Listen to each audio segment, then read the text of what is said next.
자, 지난 시간에 이어서 파생된 테이블과 데이터 생성하기를 해볼게요. 우리가 지금 기본적으로 고객정보, 상품정보, 계약실적 테이블을 가지고 있었죠.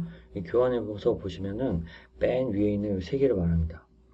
자, 고객정보 하나에 대해서 취미활동 정보와 고객별 취미활동 정보를 테이블로 파생시킬 수가 있어요. 그러니까 앞서서 봤던 이 해당 고객정보 테이블에서 이 취미활동 정보를 컴마가 있는 것들을 다 분리를 해가지고 하나의 독립적인 레코드로 만든 다음에 거기다가 각각 코드를 먹여버리는 걸 얘기합니다. 이렇게 되는 거예요. 자, 보시는 것처럼 취미활동에 있는 각 데이터를 레코드 단위로 쭉 쪼갭니다. 컴마를 다 구분자로 해가지고요. 그 다음에 유니크한, 유일한 값들로 압축한 다음에 거기다가 이런 식으로 코드를 매겨주는 거예요. 대문자 F에다가 고정 숫자 두 자리로 붙여버립니다. 그렇게 되면 취미활동 정보라는 참조성 테이블이 하나 만들어지는 거죠. 자, 그 다음은 고객별 취미활동이에요. 고객별 취미활동. 어떤 고객이 어떤 취미활동을 갖고 있는지를 테이블로 따로 떼내는 겁니다. 그러면 그 테이블에는 고객 아이디하고 취미활동만 들어갈 거예요. 여기서 취미활동을 이제 코드 값으로 바꾸게 되면 취미활동들에 대한 코드 값이 들어가겠죠. 컬럼이 두 개짜리 새로운 테이블이 만들어지는 거예요. 자, 그렇게 되면 어떻게 되냐면은, 자, 이런 식으로 바뀐다는 얘기입니다. 고객별 취미활동 테이블이 하나 만들어지면서 고객 아이디하고 취미활동이 들어오는 거예요. 현재 김철수님에 대해서 취미활동 독서 하나, 이영희님에 대해서 취미활동이 두 개죠. 글쓰기와 독서, 이 부분입니다. 자, 그 다음에 박민수님은 스쿠버 다이빙 하나, 여기죠. 그리고 최미영님은 암벽 등반과 DIY 만들기 해서 C004에 대해서는 두 건이 들어갑니다. 이런 식으로 새로운 테이블을 하나 만드는 겁니다. 말씀드린 것처럼 여기 독서나 글쓰기 이 부분은 전부 다 앞서 만들었던 취미활동 정보의 코드로 대체가 될 거예요. 자, 이번에는 상품 정보입니다. 상품 정보에서는 상품 유형 컬럼만 처리를 해볼게요. 여기 있는 각종 보험값들을 유니크하게 압축한 다음에 코드를 붙여가지고 새로운 테이블로 독립시키는 겁니다. 자, 오른쪽 끝에 보시는 것처럼 상품 유형 정보 테이블이 새로 만들어졌고 아까와 마찬가지로 이번에는 T라는 대문자하고 끝에 두 자리 고정 숫자가 붙어가지고 이러한 코드 테이블을 만드는 겁니다. 그렇게 되면 이쪽 부분에는 코드 값만 들어오게 되겠죠. 자, 이번에는 계약 실적 테이블에서 두 개의 테이블을 떼어낼 수가 있어요. 하나는 판매 채널 정보라는 거예요.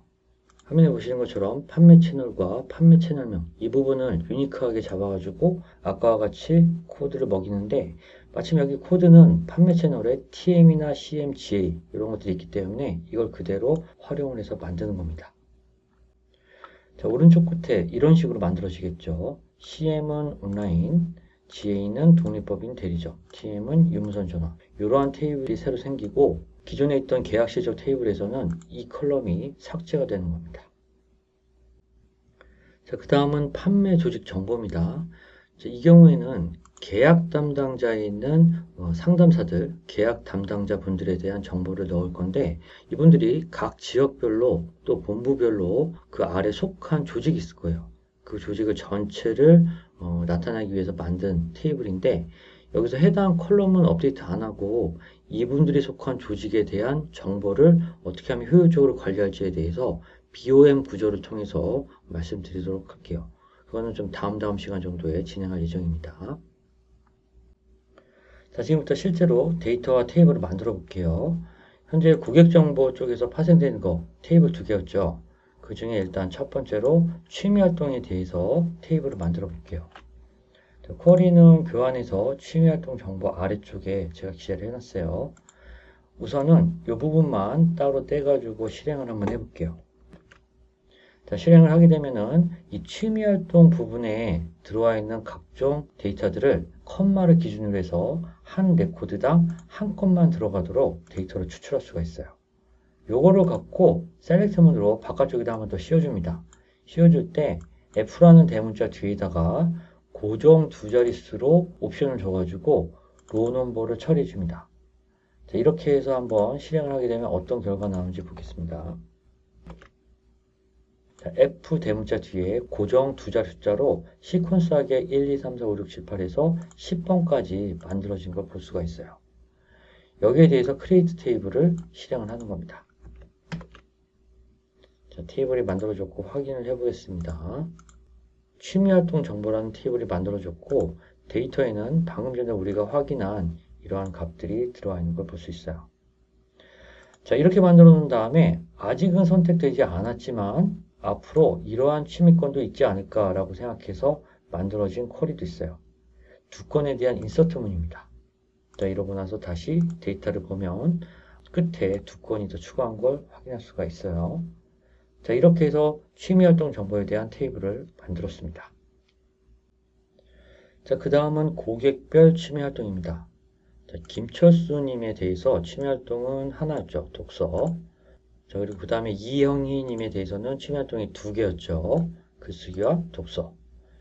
이번에는 이러한 쿼리를 통해서 가져다가 새로운 고객별 취미활동 테이블을 만듭니다. 아까 사용했던 쿼리에서 고객 아이디라는 부분을 하나 더 넣어가지고 커넥트 바이라는 문법을 썼어요. 자, 한번 실행을 해볼게요. 취미활동이 만약에 널인 거 그런 것들이 있다면 일단은 삭제를 한번 해주겠습니다. 자, 그리고 나서 테이블을 리프레시해서 데이터를 확인을 해보게 되면 1번 고객님에 대해서는 독서 1건, 2번 고객님에 대해서는 글쓰기 독서 2건, 3번 고객님에 대해서는 스쿠버 다이빙 1건, 4번 고객님은 암벽 등반과 DIY 만들기 이렇게 2건 잘 들어간 걸 볼 수가 있어요. 자, 이렇게 해놓고 나면 이제 고객 아이디와 취미활동 이 두 개가 합쳐져 있는 형태이기 때문에 고객별로 어떠한 취미활동들이 있는지를 레코드 건수로 확인할 수가 있습니다. 반대로 취미활동별로 어떤 고객들이 속해 있는지도 볼 수가 있겠죠. 취미활동 기준으로 소팅을 하게 되면 글쓰기에 대해서 혹은 독서에 대해서 어떠한 고객들이 있는지를 알 수가 있겠죠. 자, 그 다음은 상품 유형 정보예요. 상품 정보 테이블에 가가지고 상품명 이 부분을 고치는 겁니다. 이 부분을. 자, 아까와 마찬가지로 해당 쿼리는 기재를 해놨으니까 참고하시면 돼요. 이번에는 코드 값으로 앞에다가 t라는 대문자를 붙여가지고 고정 두 자릿수로 코드를 땁니다. 자, 실행을 하고 테이블을 확인하겠습니다.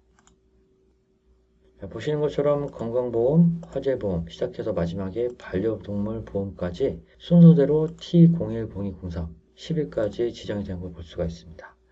우린 단지 이제 셀렉트 해가지고 거기에 대해서 코드만 따졌을 뿐인데 정상적으로 테이블이 만들어진 걸 볼 수가 있습니다. 자, 그 다음은 계약 실적 테이블에서 판매 채널과 판매 채널명을 갖고 데이터 테이블을 만드는 거예요. 이번에는 인서트문을 통해서 실제로 그냥 입력하는 걸 했습니다. 아까처럼 셀렉트문을 통해서 데이터를 추출하고 테이블을 만들어도 되지만 이번에는 인서트문으로 사용을 해볼게요. 자, 테이블을 만들고 인서트하는 거예요.